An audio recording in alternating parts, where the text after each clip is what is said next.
Numwe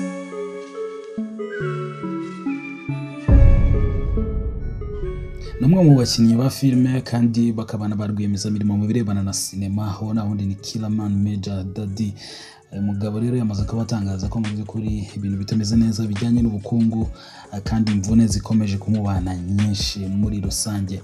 Ni nyuma y'igihe kirekire avugwa muri ibi n'ibi hamwe na Miki, umwe mu bakinnyi ba filime yakomeje kugenda afasha mu buryo bumwe cyangwa se n'ubundi. Ku rundi ruhande Fiona Nyamutoro hari ibyo yatangaje ku rukundo rwe na Eddy Kenzo, avuga ko uyu mugabo rwose adasanzwe mu by'ukuri.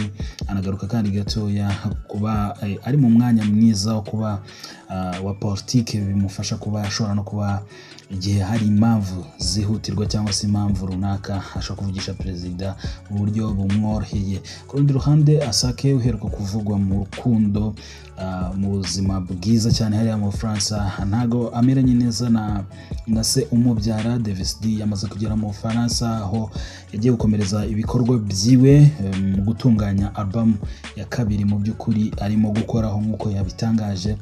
Turaza rero kugaruka ku rundi ruhande kuri Kansime amaze kuba atangaza ko mu by'ukuri atabeshye birebana n'urukundo byaje kugenda bimugabanyukamo nyuma y'uko amaze kwibaruka. Twizere ko rero wamaze gukora subscribe kugira ngo tujye tubana umunsi ku wundi mu bikorwa bitandukanye, mu makuru atandukanye tujya tubagezaho inyunganizi yawe nayo iba ari ingenzi. Niba rero tutabatindiye, niba warakurikiranye ibirebana n'imyidagaduro muri iyi minsi, waje kubona ko mu by'ukuri isa nk'iyihariwe cyane n'ibirebana na sinema kubera inkuru ya Miki. Ni umukinnyi wa filime ukiri mutoya ukizamuka mu buryo bumwe cyane muri kuko ntabwo bimazemo igihe kirekire.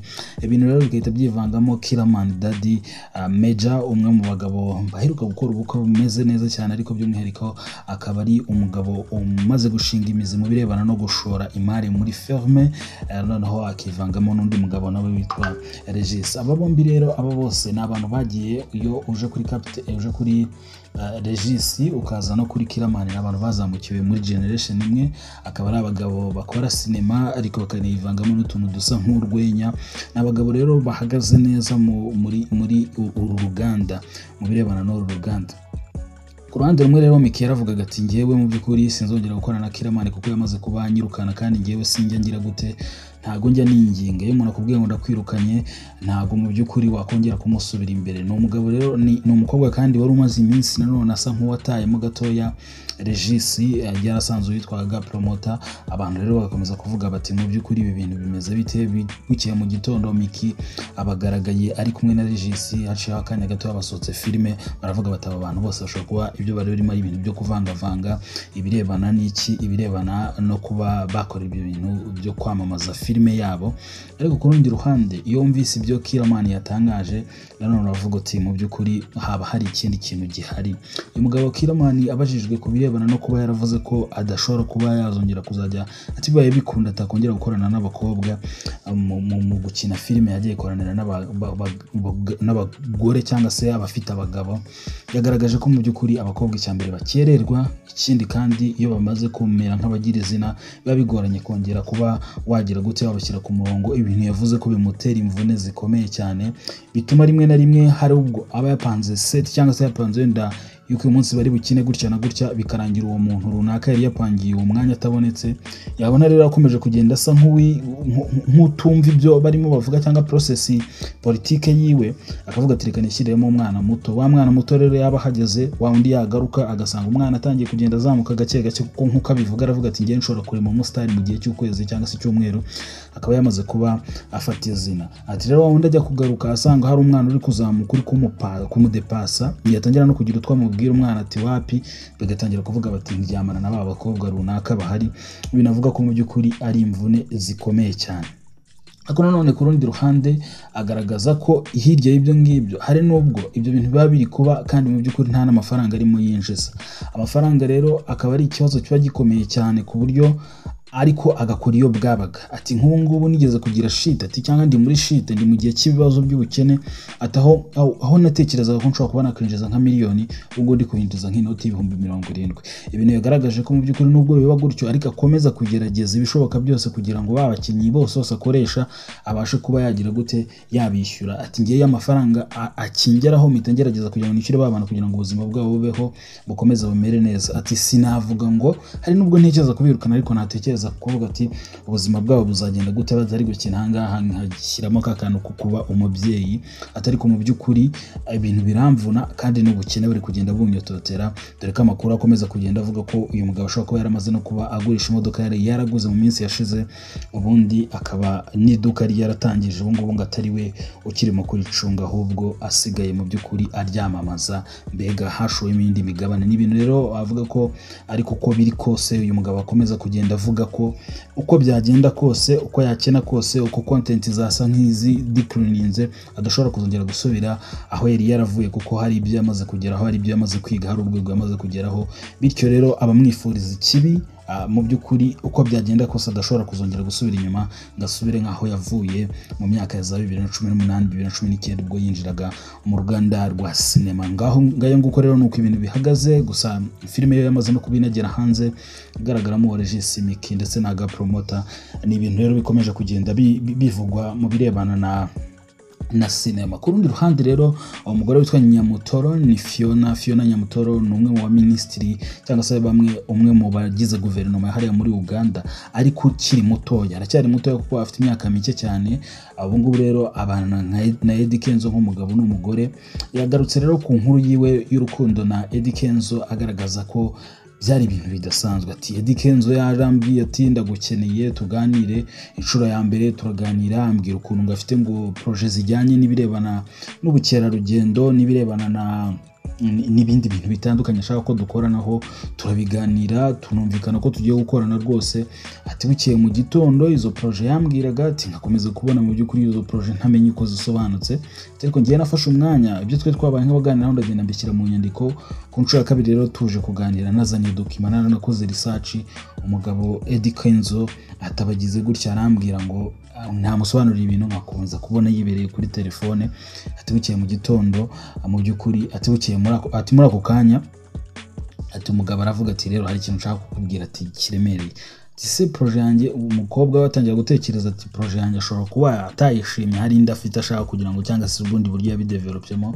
Tubirangira Eddy Kenzo strictly atatiri waca ku ruhande, arambwira ngo arifuza ko dushobora kuba twabana. Aravuga ati abagabo rwose baturuka ku mihanda cyangwa bakuriye ku mihanda, ati ntibajya baca ku ruhande.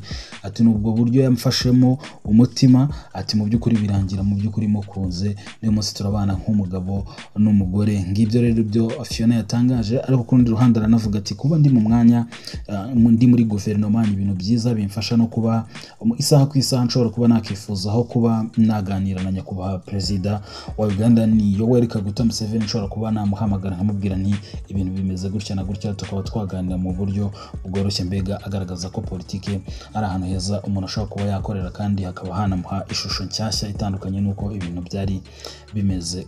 Tugarutse gatoya nanone mu Rwanda, witwa Davis D rero yamaze kuba mu by'ukuri ubu ngubu agera muri hariya mu Bufaransa. Ni ahantu rero yagiye mu bikorwa birebana n'umuziki. Ni Davis D uheruka gukorera igitaramo kimeze neza muri Kigali. Ni igitaramo cyitabiriwe n'abantu benshi bagiye batandukanye, aho uyu mugabo yizizaga imyaka igera mu 10 yari amaze mu muziki.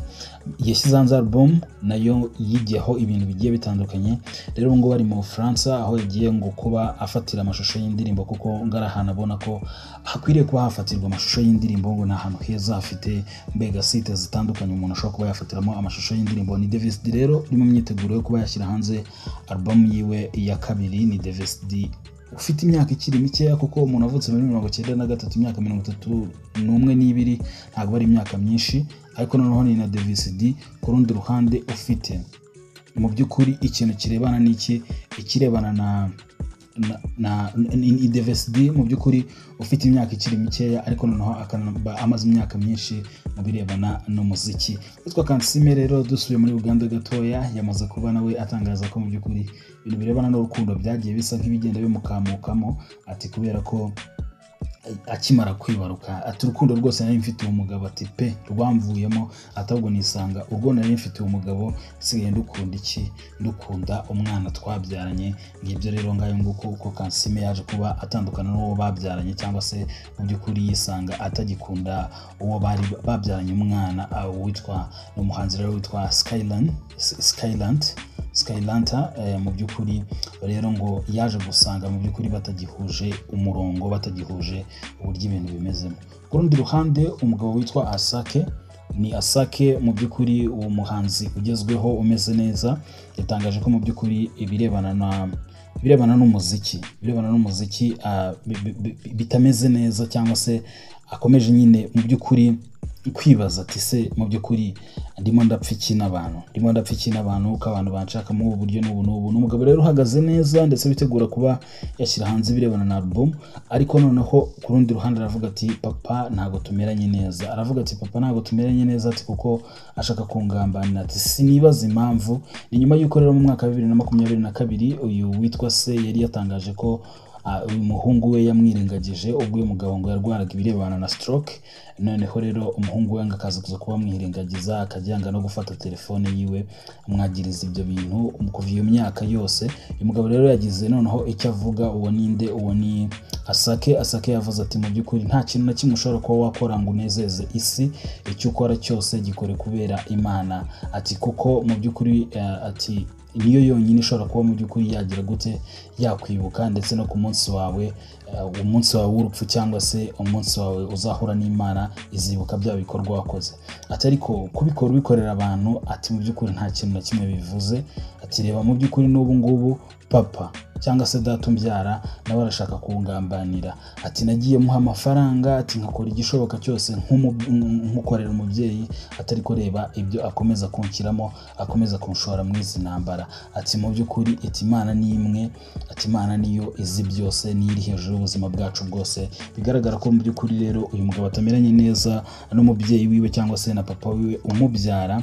Ibintu umuntu yavuga ko biba bitoroshye muri rusange. Urumva muziki arimo aragenda azamuka n'iki ariko kubera papa wiwe bigenda bisa nkaho bimugora muri rusange kubera ko akomeza kugenda yicuza ati se niki ntakoze, niki nagize gute. So rero tuvuze tureka tunyure muri aya makuru, twizere ko wamaze gukora subscribe kugira ngo tujye tubana umunsi ku wundi. Tubifurije rero gukomeza kugira ibihe byiza, mukomeze guhaha no kuronka. Turabashimiye.